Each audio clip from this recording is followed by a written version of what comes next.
श्री शिवाय नमस्तुभ्यम। नमस्कार श्रोतागणों, मेरे प्यारे मित्रों। अभी तक जैसा आप जानते हैं कि अभी तक बिंदुक और उनकी पत्नी चंचुला जी की कथा हमने सुनाई और अब हम बताने जा रहे हैं शिव पुराण के श्रवण की विधि तथा श्रोताओं के पालन करने योग्य नियमों का वर्णन।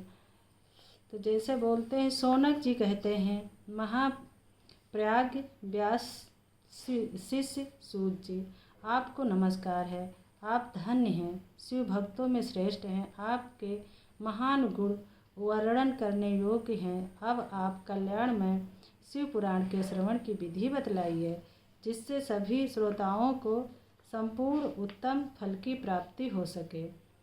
तो सूत जी कहते हैं, सूत जी ने कहा, मुने शौनक, अब मैं तुम्हें संपूर्ण फल की प्राप्ति के लिए शिव पुराण के श्रवण की विधि बता रहा हूँ।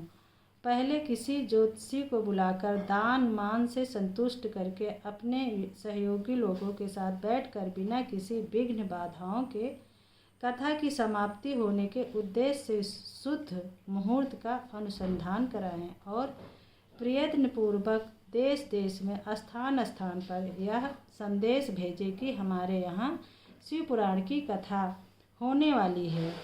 अपने कल्याण की इच्छा रखने वाले लोगों को उसे सुनने के लिए अवश्य पधारना चाहिए। कुछ लोग भगवान श्री हरि की कथा से बहुत दूर पड़ गए हैं। कितने ही स्त्री सूत आदि भगवान शंकर की कथा कीर्तन से वंचित रहते हैं।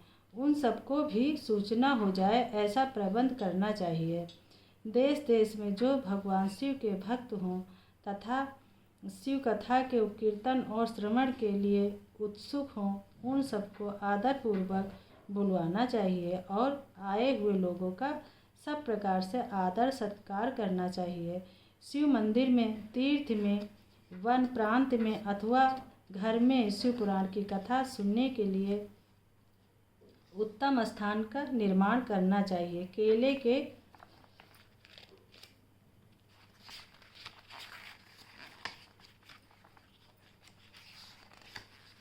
केले के खंभों से सुशोभित एक ऊंचा कथा मंडप तैयार कराएं।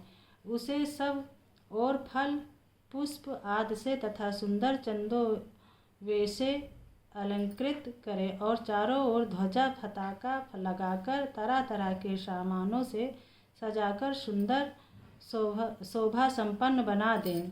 भगवान शिव के प्रति सब प्रकार से उत्तम भक्ति करनी चाहिए। वही सब तरह से आनंद का विधान करने वाली है। परमात्मा भगवान शंकर के लिए दिव्य आसन का निर्माण करना चाहिए तथा कथा वाचक के लिए भी एक ऐसा दिव्य आसन बनाना चाहिए जो उनके लिए सुखद हो सके। मुने नियम पूर्वक कथा सुनने वाले श्रोताओं के लिए भी यथा योग्य सुंदर स्थानों की व्यवस्था करनी चाहिए। अन्य लोगों के लिए साधारण स्थान ही रखने चाहिए, जिसके मुख से निकली हुई वाणी देहधारियों के लिए कामधेनु के समान अभिष्ट फल देने वाली होती है। उस पुराण वेता विद्वान वक्ता के प्रति तुच्छ बुद्धि कभी नहीं करनी चाहिए। संसार में जन्म तथा गुणों के कारण बहुत से गुरु होते हैं, परंतु उन सब में पुराणों का ज्ञाता विद्वान ही परम गुरु माना गया है। पुराण वेत्ता पवित्र, दक्ष, शांत, ईर्ष्या पर विजय पाने वाला, साधु और दयालु होना चाहिए। ऐसा प्रवचन कुशल विद्वान इस पुण्यमयी कथा को कहे। सूर्योदय से आरंभ करके 3:30 पहर तक उत्तम बुद्धि वाले विद्वान पुरुषों को शिव पुराण की कथा सम्यक रीत से वाचनी चाहिए।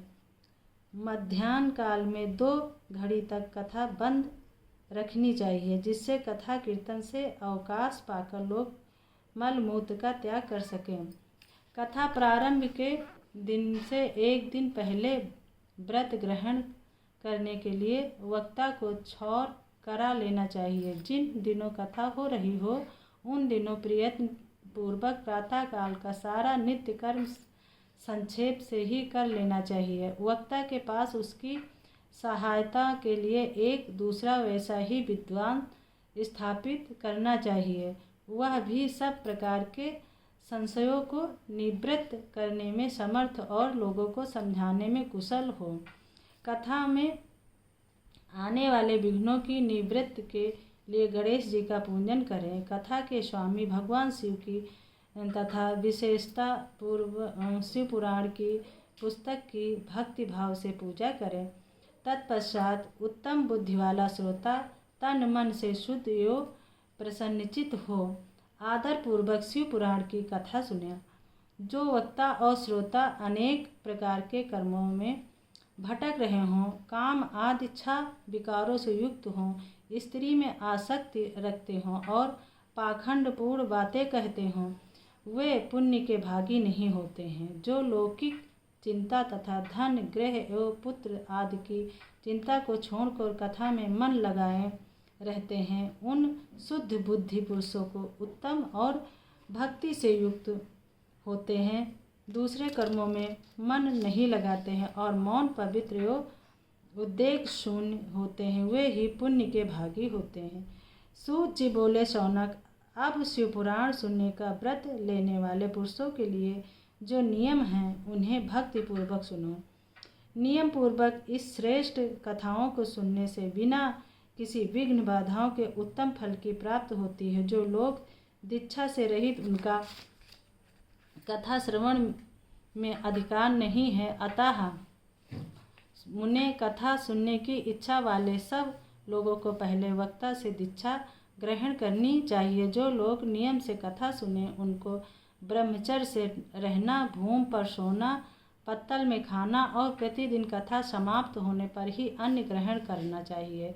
जिसमें शक्ति हो वह पुराण की समाप्ति तक उपवास करके शुद्धता पूर्वक भक्ति भाव से उत्तम शिव पुराण को सुने। इस कथा का व्रत लेने वाले पुरुषों को प्रतिदिन एक ही बार अविष्यान्न भोजन करना चाहिए। जिस प्रकार से कथा श्रवण का नियम सुपूर्वक साध सके वैसे ही करना चाहिए। गरिष्ठ अन्न, दाल, जला अन्न, सेम, मसूर, भाव दूषित तथा बासी अन्न को खाकर कथाव्रती पुरुष कभी कथा को न सुने। जिसने कथा का व्रत ले रखा हो वह पुरुष प्याज, लहसुन, हींग, गाजर, मादक वस्तु तथा आमिष कहीं जाने वाली वस्तुओं को त्याग दे। कथा का व्रत लेने वाला पुरुष काम, क्रोध आदि इच्छा विकारों को, ब्राह्मणों की निंदा को तथा पतिव्रता और साधु संतों की निंदा को भी त्याग दे। कथाव्रती पुरुष प्रतिदिन सत्य, शौच, दया, मौन, सरलता, विनय तथा हार्दिक उदारता, इन सद्गुणों को सदा अपनाए रहें। श्रोता निष्काम हो या सकाम, वह नियम पूर्वक कथा सुने। सकाम पुरुष अपनी अभिष्ट कामनाओं को प्राप्त करता है और निष्काम पुरुष मोक्ष पा लेता है। दरिद्र, क्षय का रोग, पापी, भाग्यहीन तथा संतान रहित पुरुष भी इस उत्तम कथा को सुने।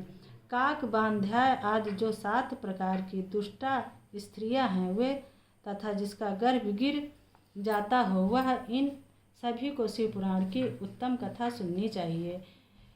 मुने स्त्री हो या पुरुष, सबको यत्न पूर्वक विधि विधान से शिव पुराण की यह उत्तम कथा सुननी चाहिए। महर्षि इस तरह शिव पुराण की कथा के पाठ एवं श्रवण संबंधी योगो उत्सव की समाप्ति होने पर श्रोताओं को भक्ति एवं प्रयत्न पूर्वक भगवान शिव की पूजा की भांति पुराण पुस्तक की भी पूजा करनी चाहिए। तदंतर विधि पूर्वक वक्ता का भी पूजन करना आवश्यक है। वह पुस्तक को आच्छादित करने के लिए नवीन एवं सुंदर वस्ता बनावें और उससे बांधने के लिए दृढ़ एवं दिव्य डोरी लगावें, फिर उसका विधिवत पूजन करें। मुनि श्रेष्ठ इस प्रकार महान उत्सव के साथ पुस्तक और वक्ता की विधिवत पूजा करके वक्ता की सहायता के लिए स्थापित हुए पंडित का भी उसी के अनुसार धन आदि के द्वारा उससे कुछ ही कम सत्कार करे। वहाँ आए हुए ब्राह्मणों को अन्न धन आदि का दान करें। साथ ही गीत वाद और नृत्य आदि के द्वारा महान उत्सव रचाएं। मुने, यदि श्रोता विरक्त हो तो उसके लिए कथा समाप्ति के दिन विशेष रूप से उस गीता का पाठ करना चाहिए जिसे श्री रामचंद्र जी के प्रति भगवान शिव ने कहा था। यदि श्रोता गृहस्थ हो तो उसे बुद्धिमान को उस श्रवण कर्म की शांति के लिए शुद्ध अविष्य के द्वारा होम करना चाहिए। मुने, रुद्र संहिता के प्रत्येक श्लोक द्वारा होम करना चाहिए उचित है, अथवा गायत्री मंत्र से होम करना चाहिए, क्योंकि वास्तव में यह पुराण गायत्रीमय ही है, अथवा शिव पंचाक्षर मूल मंत्र हवन करना उचित है। होम करने की शक्ति न हो तो विद्वान पुरुष यथाशक्ति हवनीय आवश्यक का ब्राह्मण को दान करें। न्यूनारिक्त रूपा दोष की शांति के लिए भक्तिपूर्वक शिव सहस्र नाम का पाठ अथवा श्रवण करें। इससे सब कुछ सफल होता है, इसमें संशय नहीं है, क्योंकि तीनों लोकों में उससे बढ़कर कोई वस्तु नहीं है। कथा श्रवण संबंधी व्रत की पूर्णता की सिद्धि के लिए 11 ब्राह्मणों को मधु मिश्रित खीर भोजन कराएं और उसे दक्षिणा दे। मुने, यदि भक्ति शक्ति हो तो 3 तौले सोने का एक सुंदर सिंहासन बनवाएं और उस पर उत्तम अक्षरों में लिखी अथवा लिखाई हुई शिवपुराण पोथी विधि पूर्वक स्थापित करें। तत्पश्चात पुरुष उसकी आवाहन आदि विविध उपचारों से पूजा करके दक्षिणा चढ़ावे। फिर जितेंद्रिय आचार्यों का वस्त्र आभूषण एवं गंध आदि से पूजन करके दक्षिणा सहित वह पुस्तक उन्हें समर्पित कर दें। उत्तम बुद्धि वाले श्रोता इस प्रकार भगवान शिव के संतोष के लिए पुस्तक का दान करें। शौनक, इस पुराण के उस दान के प्रभाव से भगवान शिव का अनुग्रह पाकर पुरुष भव बंधन से मुक्त हो जाता है। इस तरह विधि विधान का पालन करने पर श्री संपन्न शिव पुराण संपूर्ण फल को देने वाला है तथा भोग और मोक्ष का दाता होता है। मुने, शिव पुराण का वह सारा महात्म जो संपूर्ण अभिष्ट को देने वाला है मैंने तुम्हें कह सुनाया। अब और क्या सुनना चाहते हैं हो। श्रीमान शिव पुराण समस्त पुराणों के भाला का तिलक माना गया है। यह भगवान शिव को अत्यंत प्रिय, रमणीय तथा भवरोग का निवारण करने वाला है। जो सदा भगवान शिव का ध्यान करते हैं, जिनकी वाणी शिव के गुणों की स्तुति करती है और जिनके दोनों कान उनकी कथा सुनते हैं, इस जीव जगत में उन्हीं का जन्म लेना सफल है। वे निश्चय ही संसार सागर से पार हो जाते हैं। भिन्न भिन्न प्रकार के समस्त गुण जिनके सच्चिदानंदमय स्वरूप का कभी स्पर्श नहीं करते, जो अपनी महिमा से जगत के बाहर और भीतर भासमान है तथा जो मन के बाहर और भीतर वाणी एवं मनोवृत्त रूप में प्रकाशित होते हैं, उन अनंत आनंद घन रूप परम शिव की मैं शरण लेती हूँ। जय भोलेनाथ बाबा। श्री शिवाय नमस्तुभ्यम।